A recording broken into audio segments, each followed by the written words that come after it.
Un marinaio della CTV è stato aggredito e spinto in acqua mentre tentava di sedare una lite tra passeggeri. L'alterco è scoppiato a bordo di un vaporetto in servizio da San Zaccaria al Tronchetto attorno all'1 di notte.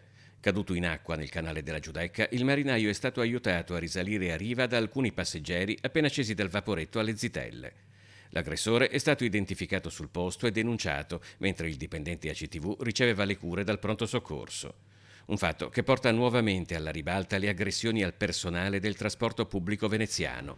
Il gruppo AVM ha condannato con fermezza la violenza, annunciando che si costituirà parte civile e chiedendo che l'episodio sia perseguito con la massima severità.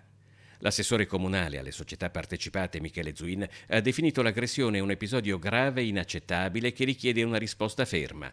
Per Marino De Terlizzi, segretario generale aggiunto della FIT CISL del Veneto, si è oltrepassata la misura. Poteva finire male, molto male. Si pensi ad esempio se avesse battuto la testa durante la caduta sulla chiglia del vaporetto o se fosse stato toccato dalle eliche del vaporetto stesso o non fosse stato in grado di raggiungere la riva. Per non parlare se il fatto fosse accaduto durante l'inverno quando l'acqua è gelida.